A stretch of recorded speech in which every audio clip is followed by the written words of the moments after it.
this case, we can speak about art or faith, not about science. And the second question is rather technical because the behavior of microtubules is very like the behavior of one-dimensional Landauer resistors. However, those microtubules are comparatively big, so they can be quantum objects only for some very light quasi-excitations, or with effective masses, probably some promille of electron-free mass.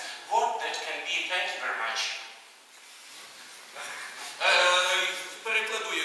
Якщо можна, перше запитання полягає в тому, що власне розуміють під фізичним процесом поза можливостями обчислення. Є дві можливості, чи можемо записати рівняння, але з якихось питань, причин ми не можемо розв'язати ці рівняння, або ж взагалі рівняння записати неможливо, але в цьому випадку ми можемо говорити скоріше про мистецтво, віру, а не про науку. І друге питання є скоріше технічним.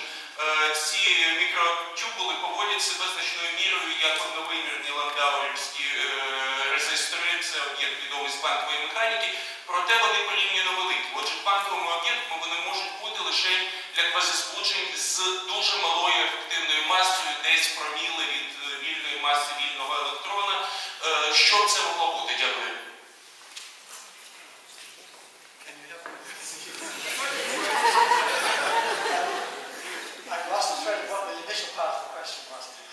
The initial part, what is the process beyond the computation? You can write the equation, but you can't solve it, or you can't write any equation at all. It was not really that. I mean, not that you can't solve an equation. Computability has to do with families of problems. You might have one, for example, one polyomino set, and you could answer yes or no that it can solve it. But the issue has to do with, do you have a general procedure for solving this? Yes, yes. And so the question is, oh, sorry, yes. Действительно, разговор не о том, чтобы решить какую-то одну задачу. Если это вопрос решения группы задач. И вот на данный момент нужно поставить себе вопрос. Yes, I'm just saying it's not to do with whether you solve an individual problem. It's whether you have a general procedure.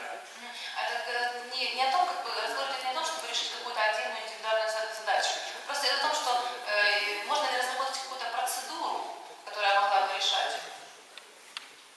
So the argument that I'm trying to make is that we don't act according to some general procedure which is computational.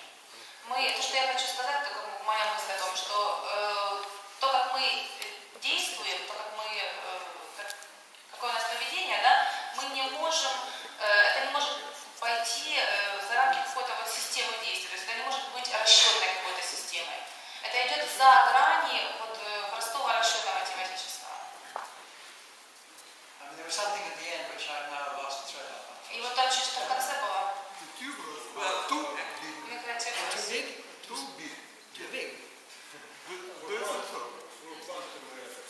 They're actually too small. That's the trouble. Well, for quantum mechanics, they are too big. They're too big for somebody to go and solve Schrödinger's equation now. That's what you're. Вопрос говорит о трубочках. Кто-то говорит, что они слишком большие, профессор Пенроуза говорит, что они слишком маленькие для квантового эффекта. И в этом проблема. Let me say that perhaps I could make a point here that one thinks perhaps about quantum mechanics a little bit in the wrong way. You think about quantum mechanics applying to individual molecules. Вы думаете о квантовой механике в применении в контексте отдельных молекул или чего-то? То есть это немножко, может быть, неправильное понимание квантовой механики. A good example of a quantum mechanical thing is a mirror. Хорошая вещь для понимания квантовой механики – это зеркало. Now you see, it's what is it doing? You've got these photons going along, and somehow what comes back is extremely coherent. And it does that because it disturbs things in the mirror, which there could be a lot of decoherence in that, but it's all at a level where you don't actually lose coherence because it's such a small movement. You have very small effects spread over a large structure. The way quantum mechanics can operate can be somehow very macroscopic, and the mirror is a good example. Зеркало очень хороший пример, потому что тот элемент, тот электрон, который возвращается от зеркала, это то, что он возвращается назад, является невероятно результатом декогеренции, да. И вот как раз здесь мы можем увидеть, что вот этот отражающий эффект, он приводит нас, наверное, к пониманию квантовой механики и поведения. Well, but I'm an expert in solid-state physics, therefore I know quite well that the systems without electronic conductivity are not quantum if they're larger than some 50 nanometers. You were speaking about 200 nanometers. Therefore, they can be quantum systems only for very light excitations. Okay.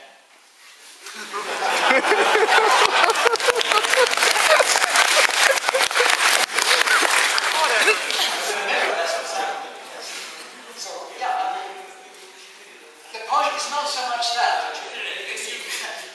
Excuse me, then that was a misunderstanding. If 4 nanometers, then okay, thank you. I want to say the point is not so much that quantum mechanics is operating, because it does all the time, in chemistry, in all sorts of effects. And we now know that there are quantum mechanical effects, entanglement effects, and photosynthesis, and all sorts of things. The point that I'm making, which is more outrageous than that, is that we are probing the boundary of quantum mechanics, which is saying that there is a level at which quantum mechanics actually has to be taken over by some more deeper theory, which depends on going beyond the somewhat inconsistent procedures that we use for present quantum mechanics. And that's more outrageous. So don't attack me for saying that quantum mechanics is relevant in the brain. Attack me for saying it's reaching this level of coherence, at which you have to worry about the boundaries of quantum mechanics. Вопрос в том, что мы не говорим о том, не определении квантовости некоторых процессов в каких-то процессах других. Мы говорим о том, что мы приближаемся и проверяем черту, вот ту грань, за которой заканчивается квантовая механика. Вот это то, чем мы занимаемся. Поэтому спрашивайте меня вопросы о том, что там дальше, какие есть, где мы находимся у черты, а не там квантовости процессов в каких-то вещах. Вопрос тогда с этой же области. Считаете ли вы, что, как вы называете, правильная теория квантовой гравитации ответит на вопросы масштабов, при которых происходят те или иные эффекты? И происходит ли нет декогеренции и ведутся к состоянию в зависимости от масштаба? Считаете ли вы, что правильная теория квантовой гравитации ответит на этот вопрос? А главное, когда происходит декогеренция и объективная редукция состояния?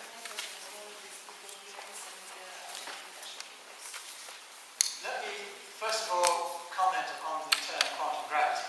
Я комментирую термин квантовая гравитация.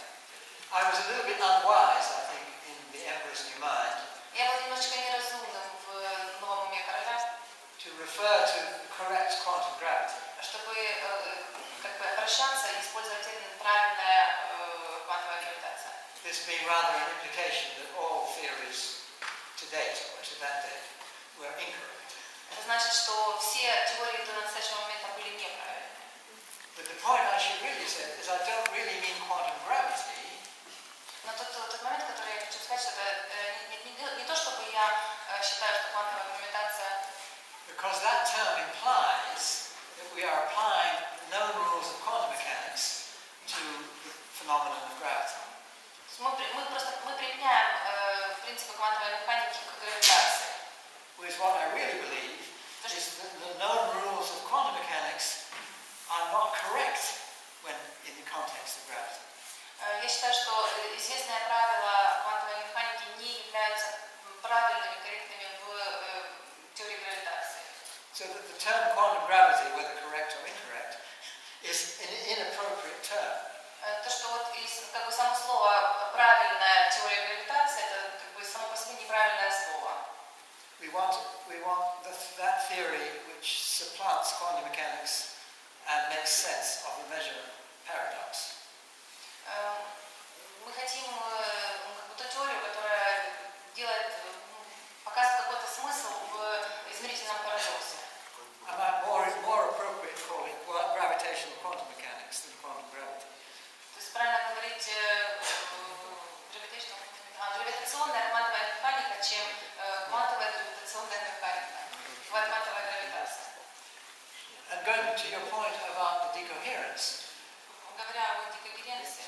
would say that all measurement or all quantum state reduction Я скажу, что все измерения, либо все редукции состояния comes from the same source, идут из одного источника. and that is that it's gravitational. И он является гравитационным. And the decoherence by itself is just a convenience. It doesn't actually solve the problem. И вот эта декогеренция, она на самом деле не решает проблему, это просто очень удобность, большая такая удобность. It says you lose track of information in the environment Значит, что вы теряете ощущение информации в пространстве, and you forget about it. и вы забываете. Whereas strictly speaking, you should say it's still there. Хотя вы должны вообще сказать, на самом деле, оно еще там есть, оно находится там. And that information could be retrieved in principle. И эта информация могла бы быть забрана. Whereas in this scheme, it is, in most experiments, it would be the actual environment where there is enough displacement of mass that the OR procedure takes over. But it's in the environment and not in the system. The OR, the reduction of the state, I use OR, objective reduction. Objective reduction takes place because of the movement in the environment. То есть эта вот объективная редукция, она возникает из-за того, что есть движение. So there's enough movement in the individual molecules. Что в отдельных молекулах достаточно движения, для того, чтобы объективная редукция происходила. Тогда вопрос, я не помню, кто из ученых сказал, немножко устали. По-моему, Эйнштейн. Все они люди с юмором, конечно, все великие ученые люди с юмором.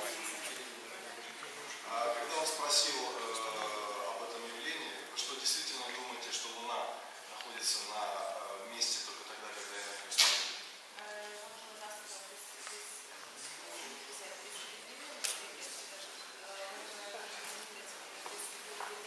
На самом деле это очень глубокий вопрос, и это, наверное, главный вопрос этих физических теорий. Yeah, well, I think Einstein was clearly somebody who believed in an objective world.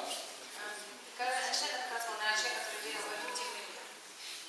And that it wasn't created subjectively by people's experience. Что он как раз не был создан каким-то опытом людей субъективно. And I quite agree with that. И я согласна с этим. And I think it's interesting that both Einstein and Gödel are often misunderstood. Einstein, people, well, they think of the term relativity, and they think therefore he's not taking the objective world as real, but that was obviously not Einstein's view. He did take the objective world as out there, independent of our experiences. Как раз вот почему многие люди там не понимают, неправильно понимают теории Эйнштейна и Гёделя, потому что Эйнштейн как раз был человек, который говорил о существовании объективности мира, и он говорил, что он существует вне зависимости от того, говорит он о нем или нет. And Gödel took the view that mathematical truth was out there in the world and is not subject to the particular formal system we might use. И Гёдель говорил о том, что математическая истина находится где-то там в мире, а не зависит и не может быть привязана к каким-то нашим размышлениям по этому поводу. Я прошу вопросы из зала, потому что мы как-то перетянули очень сильно внимание на себя, я смотрю, люди уже понимают. Какой вопрос? В отношении теоремы Гёделя. Как вы считаете, всегда ли существует возможность разделить характеристики и свойства системы и те характеристики и свойства, которые лежат за пределами системы?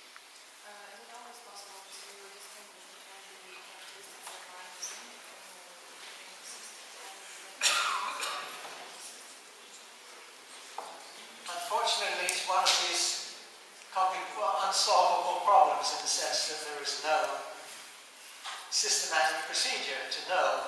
К сожалению, это как раз один из тех вопросов, которые не имеют решения, потому что нет какой-то разработанной процедуры, которая могла бы... To know whether or not a statement, let's see if I try and remember what it is, it's that you, to know whether a family of statements lies outside computational procedure or not. Как раз для того, чтобы нет какой-то процедуры, которая может нам объяснить, лежат ли эти решения этих вопросов за компьютерным, за расчетными какими-то процедурами или нет. That itself is a non-computational procedure. Это сама по себе процедура, она сама по себе расчету не поддается. But I suppose, I'm not sure if you're asking quite that question. I mean, what Gödel showed was that there are some statements, with any formal system you adopt, there are some statements which are not only unprovable within the system, but also true if you believe that the system is reliable to be used. I mean, you can't state it to say that the system is consistent. Some people argue, well, you don't know whether the system is consistent. But if you don't know whether the system is consistent, then you don't know anything you proved using it. It has to be true. So you're stuck both ways. You see, either you trust the system in which you can see things are true which are outside the system, or else you don't trust the system, in which case, why do you use it anyway? So I think Gödel's point of view was not only is truth, in a sense, out there and absolute and not personal, but it's accessible. That somehow there should be a way of seeing these truths in principle. That's not quite so clear to me. He certainly doesn't establish that. And it may be that there are things which are, in some absolute sense, unseeable or unprovable in this absolute sense by human beings. And that's an unsolved question.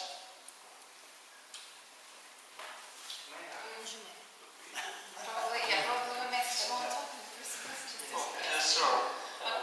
Just how do you feel going further and further in such theory with Microtubules and trying to understand how neurons communicate and react with each other? Well, one neuron, several neurons, hundreds of neurons.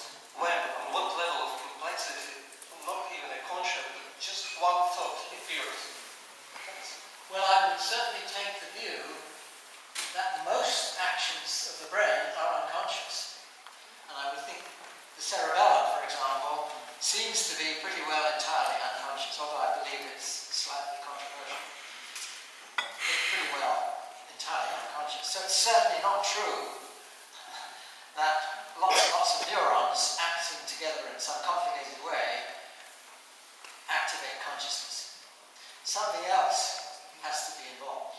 I mean, the cerebellum involves about half as many neurons as the cerebrum. And I think there are many more connections in the cerebellum. Yet, it seems to be unconscious. So there's something else going on. And I think I would take the view that most of what the nerves are doing are in some sense operating nerves, sending signals in and out, and they're not doing these sort of and performing unconscious processes. Most of the things are. When you walk down the street, they're mostly unconscious. But there is nevertheless something deeper which has to be understood, and in some sense is in control of exactly the operation of how this computational system works. And the microtubules will be part of that story. I'm not saying they're the whole part. Clathroids probably play a role, gap junctions probably play a role. There may be other structures in the brain which are playing a role. But there's some kind of coherent structure going on which is, at some level, when you perform conscious acts, deeper and more profound, more relevant than what the operation of neurons is doing. Можно очень простой вопрос. Вы верите в Бога? Не кажется ли вам,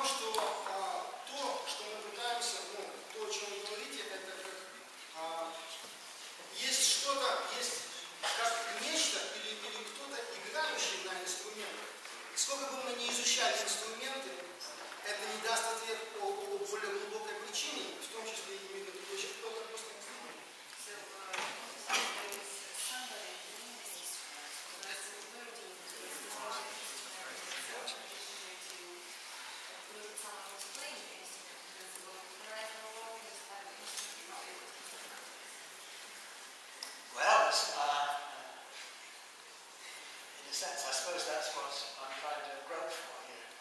One's trying to look for something, what the person is inside. Кажется, чем я хочу заняться, то есть я хочу посмотреть, что есть такой человек внутри.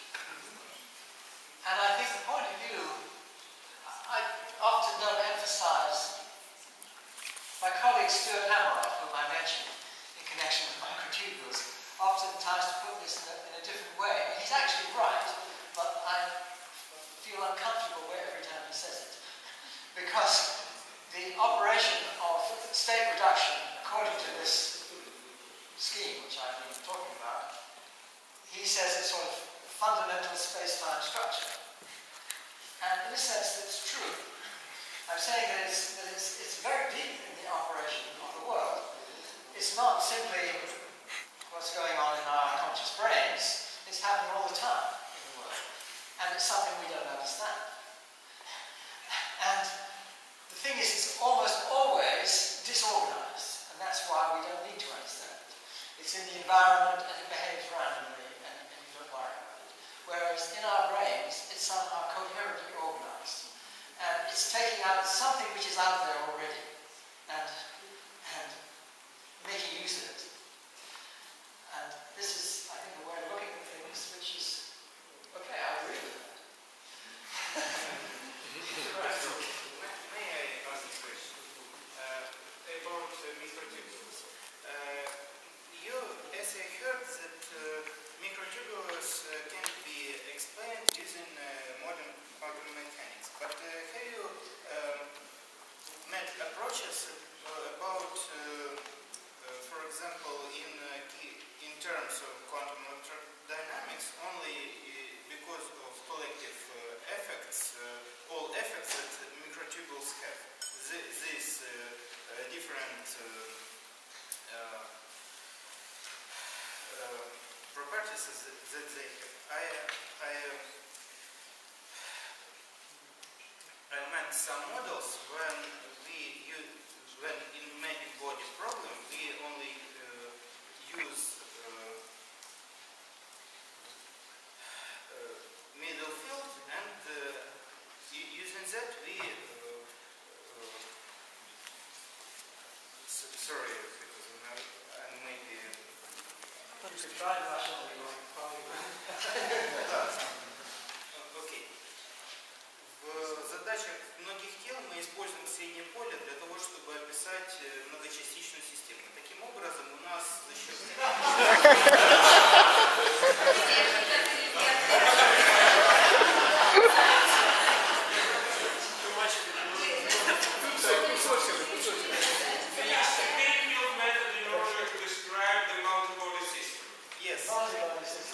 Yes, and maybe in terms of quantum electrodynamics, it's possible.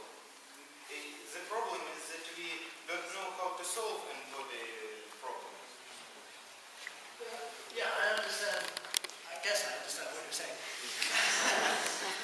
And it's certainly these things are very difficult to solve. And the question is, to what extent can we push the problem into our difficulty in solving the equations, if you like? But the perturbation method and numerical methods give their results, and they even sometimes fit the experimental data. Well, I think, I'm not sure if this is what you're saying, but I try to argue in my book, Shadows of the Mind, that it's not to do with the complication, that there are actual fundamental issues, and what we do with our conscious understanding transcends computability. And it's not just that you have a very complicated system which could mimic that in some way. So I appreciate there's an issue here which, you know, it's not so clear that you would have maybe something which behaves, because it's complicated in some way, behaves in a way which looks like something non-computable.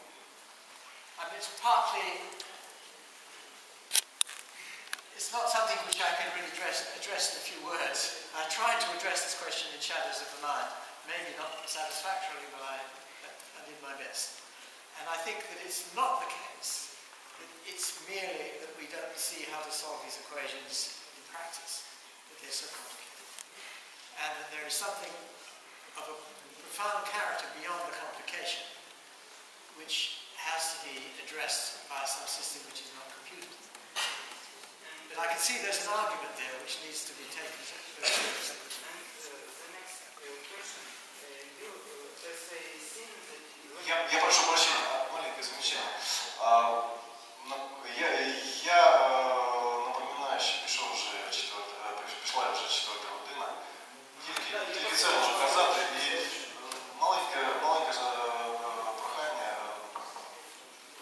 чіткіше питання, тому що багато ще ми можемо витримати деякий час, але не багато. Хорошо. Значит, я в работе видел, что пыталось немножечко было, извините, во время части, где гравитация увязывалась с квантовой механикой, я видел уравнение Штейна.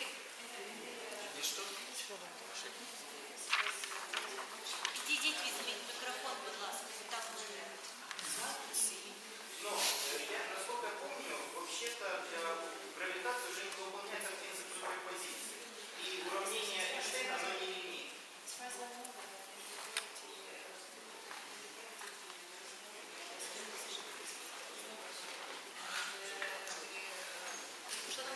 Уравнение Эйнштейна – это гравитация. И вообще, необходимо ли насколько это Of course, well, I should say that the nonlinearity is not really the problem because, say, quantum electrodynamics, classical electrodynamics is nonlinear. Классическая электродинамика уже нелинейная, поэтому то, что отсутствует то, что это нелинейно, это не есть проблема. And the thing is that gravitational theory, not just that it's non-linear, but it involves principles which are hard to accommodate within the framework of quantum mechanics. You want to have the, say, principle of general covariance is the one people usually worry about. And the loop quantum gravity, and there's a big argument, you say, between those people who try to use string theory or something, and those people who try to use loop quantum gravity. And the loop quantum gravity people proudly say, well, we take into account.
That will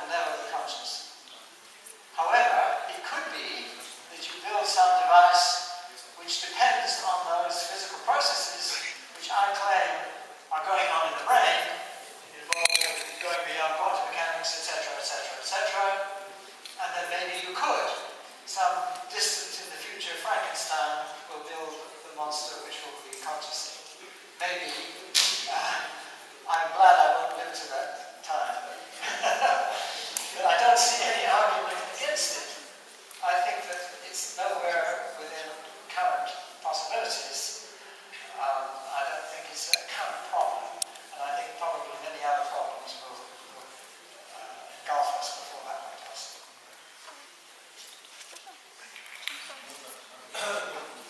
Одно маленькое комментарий. Тогда получается, зачем нам искусственный интеллект? Может быть, нам нужен, причем сознательный интеллект, который осознает сам себя. Может быть, нам нужен просто более сложный компьютер, для того, чтобы мы быстрее считали, а не больше.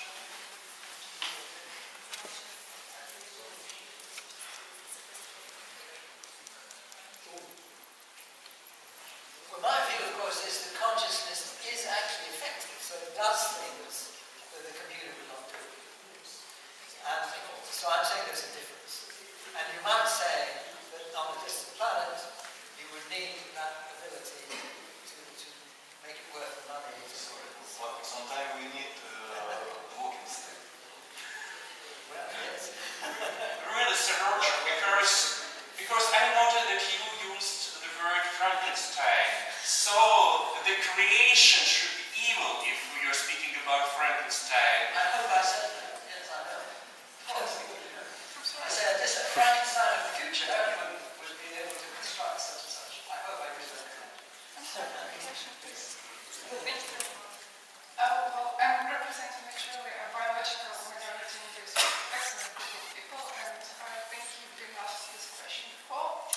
The microtubules are formed by proteins that are quite conservative in evolution, and a lot of animals have them, and mammals have them quite exactly as we have them. And most of all, we are considered intelligent, and they are not. And there are other cells in our bodies, well, most of the cells in our bodies have also microtubules, and only, well, brain is entitled to be the intelligent one. Of course, you're completely correct. And even things like trees have microtubules. So I often wonder, whether, is this an argument about whether you're a vegetarian or not? I worry about these things. Eating, you say they don't have any neurons, so it's okay, you see. But they have microtubules, so you might worry. But of course, you're completely right. Okay, I think red blood cells, I believe, don't have microtubules. But everything else, including liver cells, goodness knows what, yes, they have microtubules too. I believe, according to my colleague Stuart Hammeroff, who knows much more about these things than I do, he says the organization is very different in the brain. That there's also whether you have which kind of microtubule, because there are the A lattice and B lattice microtubules, and the different structures in the which of the two organizations they have. Yeah, they pass the... Which way they go? Yes, there's some question about that. That's right. Yes. It's clear that it's not simply the presence of microtubules. It has to be something about probably the kind of microtubule. The A lattice has greater symmetry, much more likely to be relevant to what I'm talking about. And the ones that operate on I should say, part of the question is they're human brain microtubules, not human brain microtubules. So I think there is some moral, yes, you've got to get hold of human brain microtubules. They're not right about that. They have to be human brain microtubules. And the structures he found clearly are not specific to humans, because they're not even humans. But it can't be just simple microtubules. But it does raise an interesting question, which I think nobody did ask me yet, but it's an important one. Okay, natural selection has to produce these things. Now, in order to get to if you believe everything I say, you have to say that not only is there important quantum activity going on, it reaches this critical level, and only then do you get a selected advantage. Only then does consciousness come in,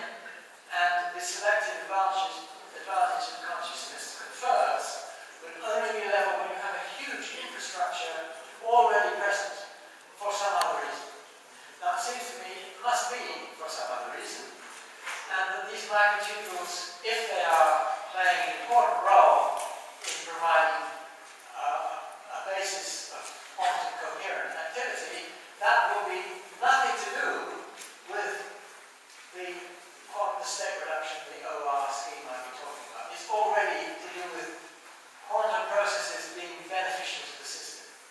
So I'm quite happy with that. The quantum processes, and we see already with photosynthesis and other things which are known, that quantum effects, subtle quantum effects, are playing a role in biology already. And this is at a level far below what its consciousness is for.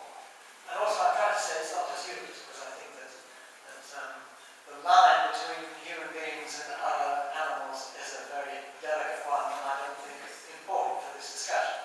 I think that not just apes, but I think dolphins, certainly, probably the octopuses, they probably don't have to be mammals, have qualities enough like what we have, that I think there has to be a consciousness operating there, which is taking advantage of the same things we're taking advantage. Maybe not to the sophisticated degree that we seem to be doing it, but nevertheless it's there.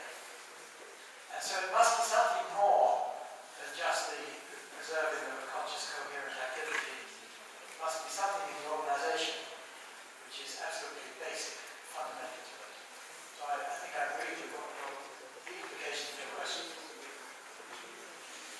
What do you think, я прошу прощения, маленький комментарий, извините, ради бога, извините, что я размешиваюсь, но я еще раз напоминаю, идет 4-й час,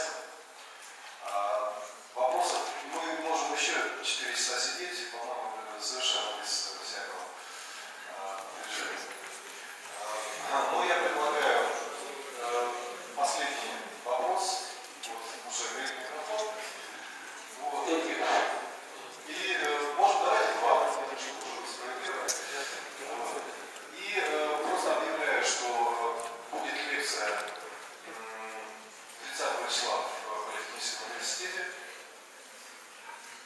на тему большого взрыва. Я полагаю, там будет уже большой зал, самый большой зал, который есть в Политехническом университете. Я знаю, тут желающих будет просто огромное, просто невероятно. И тема лекции о большом взрыве вызывает большой интерес. Я предлагаю...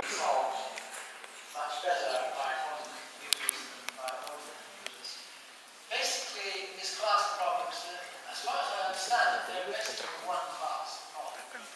And, okay, such as the factorization of large numbers. And there are these codes which depend on the difficulty of factorization of large numbers. And if you had a quantum computer which could do these codes, then of course you have to the codes.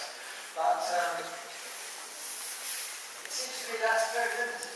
If that is, I can't see how you would make a machine, it says, well, which includes our quantum computers, a machine which has the flexibility that a conventional universal computer has. Because if you have a problem, you can see how to make it complicated. Not necessarily the experts can see how to put this on the machine. And although this has developed over many years, of course, there is a very, the universal machines are not called universal lightning. They actually do solve these vast collections of problems that you can see how to put them on a machine. Whereas a quantum computer, even if constructed, seems to be a very narrow type of device, which is aimed at solving only a few classes of problems. Now, perhaps that's just a temporary position,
журналисты из этих возможностей сейчас делают сенсацию. И речь идет о том, что искусственный интеллект будет создан в ближайшие 10 лет. Но это и есть научная фантастика, но журналисты и журналисты. Станет запитання, будь ласка. Thank you very much for such amazing, extremely exciting lecture and answer for all questions. My question is about the instrument, the system which we use when we explore all these things, phenomena which you were talking about. How do you think, can human brain understand itself? Can the system understand its own consciousness?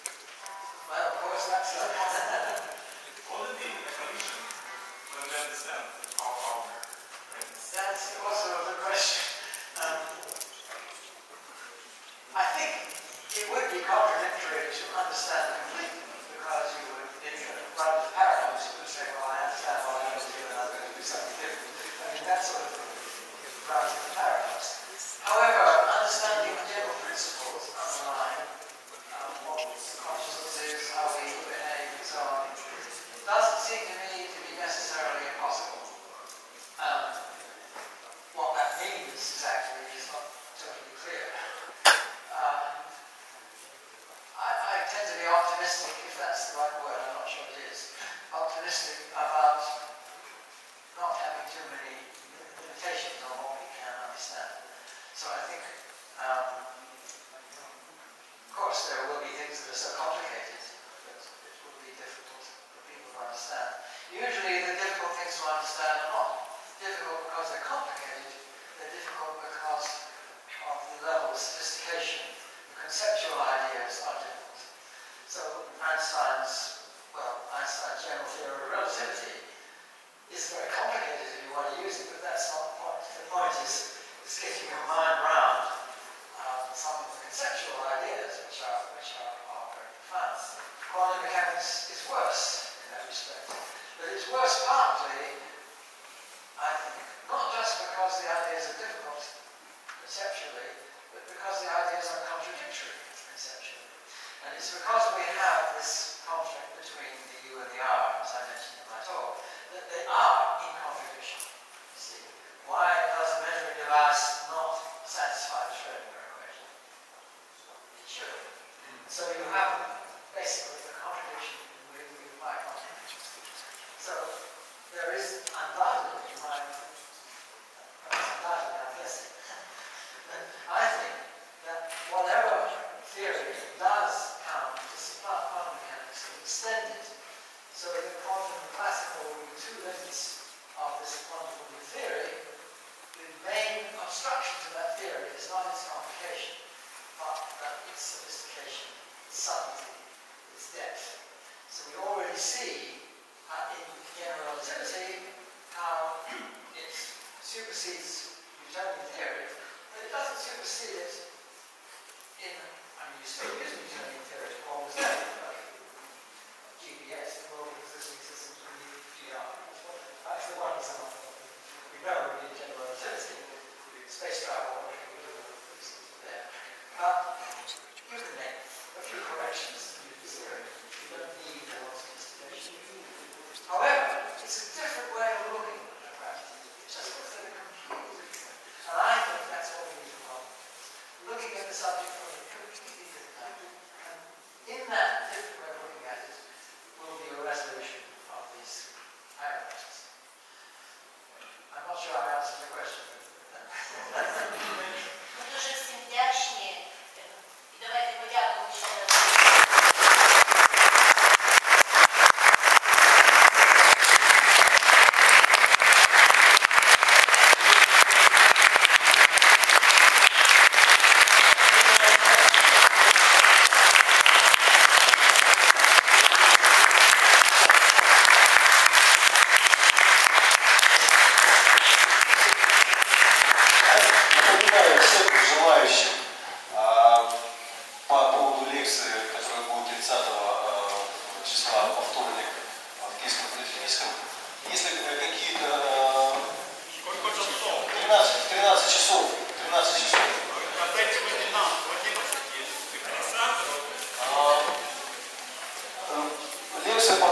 назначено на 13 часов. Я прошу уточнить еще раз в интернете, потому что там будет еще торжественная часть, очень такая серьезная.